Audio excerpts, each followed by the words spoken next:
Hey, what's up, guys? We're out here in El Monte, and we are at a silent siege right here with 40 Days for Life,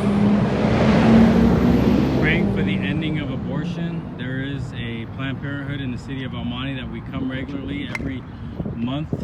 We come out here the first Saturday of every month. We're out here praying for the ending of abortion, and right now my wife, she's putting on a life tape, writing life on there. And what we do is, just like she has it on her mask, I'll be placing it on my mouth.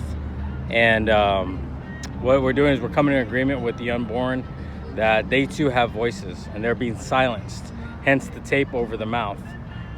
We do belong to a chapter of Bound for Life here in Arcadia, part of a greater body, a greater movement to see the ending of abortion here in the United States and then abroad, and seeing the movement of revival come across America.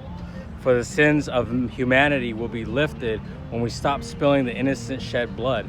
I know there's many different areas in our community where innocent shed blood can be stopped, whether it's gang violence or whatever, deprived people, marginalized people, minority groups, so on and so forth. But by far, I'm talking by millions, the preborn is the most marginalized group of people in the United States, with 3,000 people dying plus every day, and 40% of those being black, okay? So do Black Lives Matter? Yes, they do, and they matter in the womb. And so we're out here, and this is a mostly minority neighborhood, El Monte, and this is where they choose to always plant their abortion clinics, are in minority neighborhoods. And so they have one here in El Monte. They also got one that just popped up in Baldwin Park last year.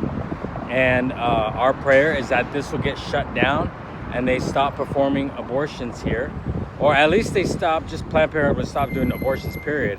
And I'm all good with all their other contraceptive needs and stuff, or means, any kind of other real health, women's health stuff that they do, actual health stuff.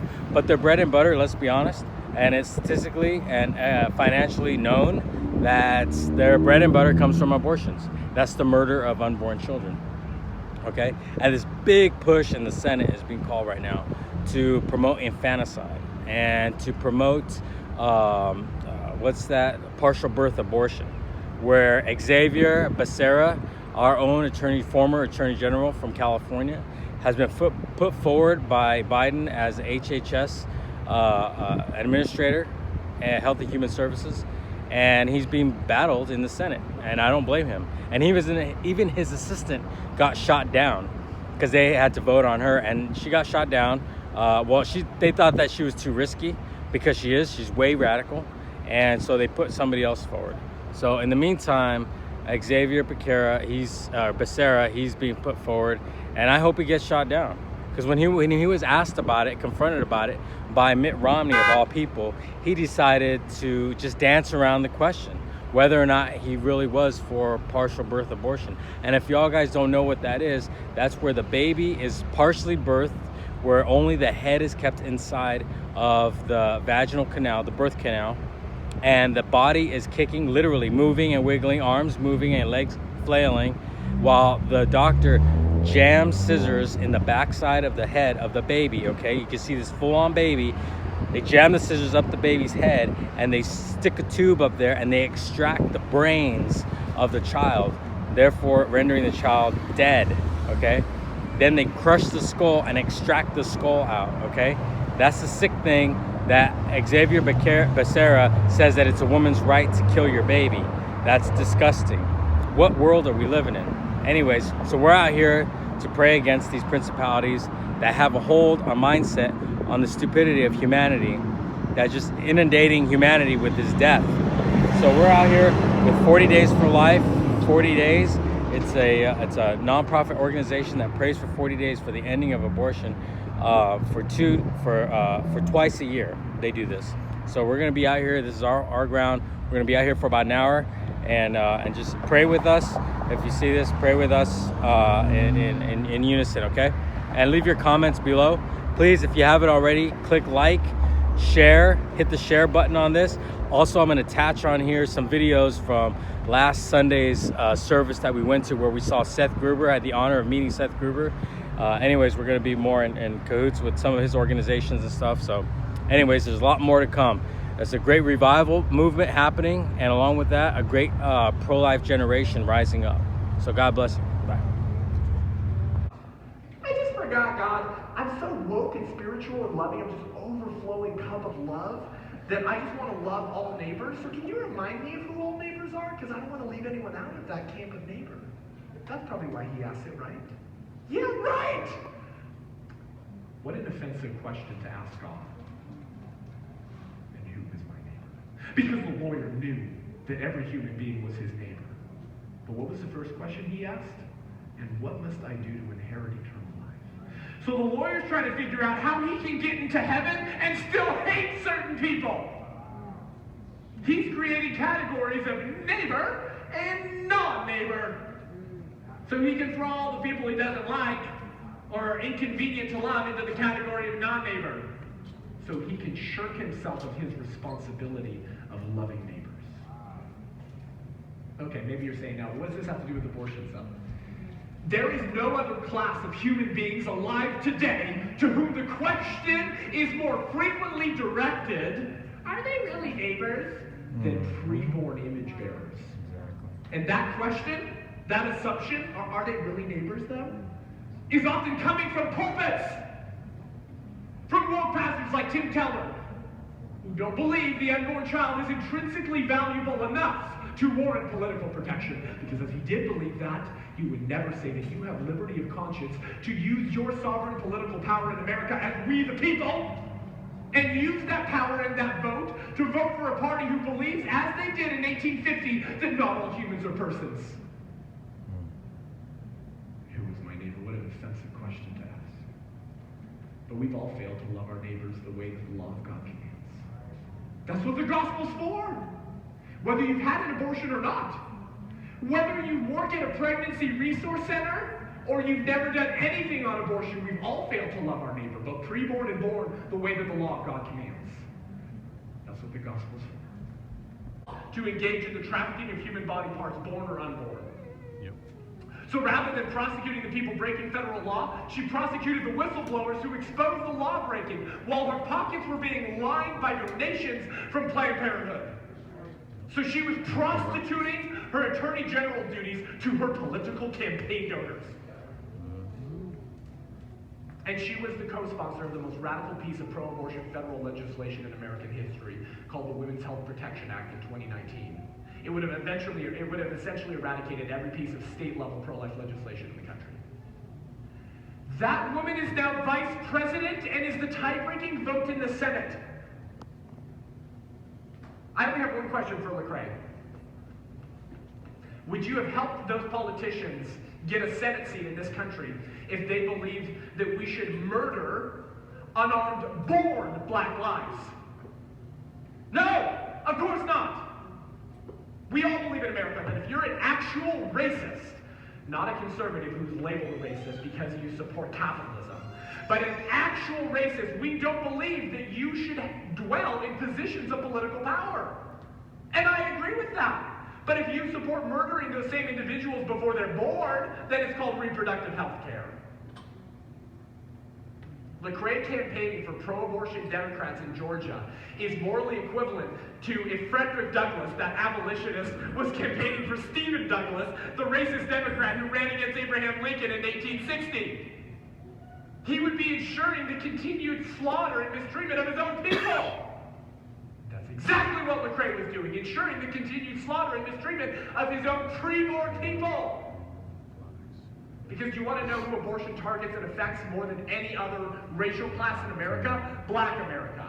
Yep. And the birth rate of Black America is nearly flatlined in this country because of abortion. I thought we were supposed to be anti-racist. Let me tell you what's anti-racist. Wanting more black people. Yeah. Black America makes up 13% of the American public. You know it's 13%. Mm-hmm. So half of that's women, right? So 6.5%. How many of the 6.5% black women are of childbearing age? About 3.5%. 3.5% of America obtains 40% of the abortions.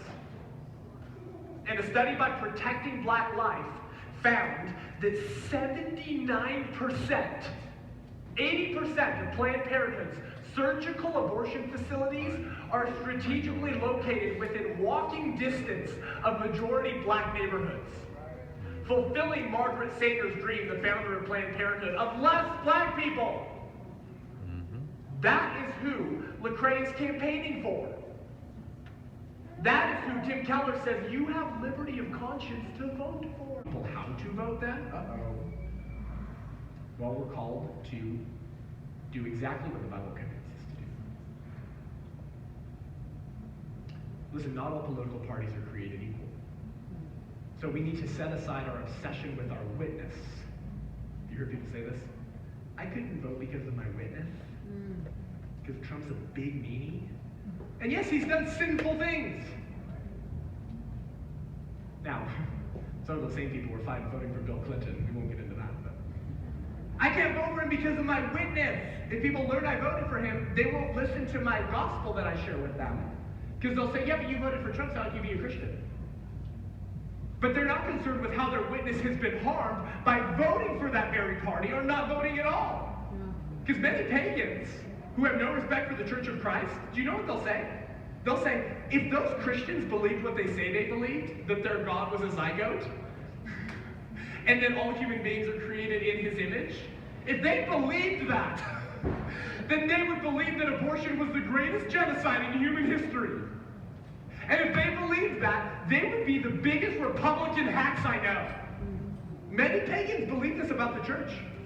They have no respect for our witness because we don't vote for the very party, the only party that presents an option to end abortion.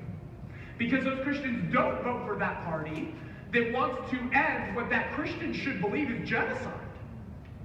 So I don't have any respect for the Church of Christ's witness. So the very people who say, well, I can't vote at all because of my witness, are not concerned with how their witness has been harmed to other pagans in the culture by not voting to end abortion. That's right.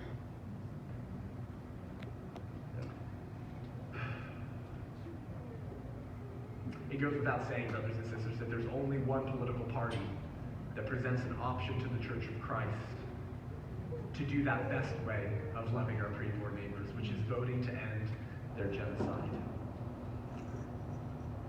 And I can guarantee you that a vote which could end the genocide of baby image bearers is a vote that God cares deeply about. Moral clarity, spiritual clarity, political clarity.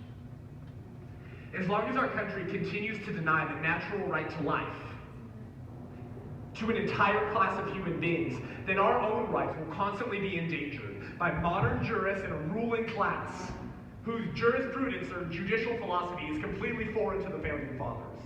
By ignoring the natural right to life that all human beings have, we should not be surprised when that government ignores every other right that flows from the first and most important of all rights. Exactly. If you don't get the right to life right, you won't get any other rights right. That's right. The right to life doesn't mean much. In fact, it means nothing at all if you can be murdered. The right to liberty and property mean nothing if you can be killed. And didn't you see this play out in real time in 2020? Businesses were being looted and burned all around the country. How many people got prosecuted for that? Basically zilch. Oh, they're refusing to protect the natural right to property. Interesting.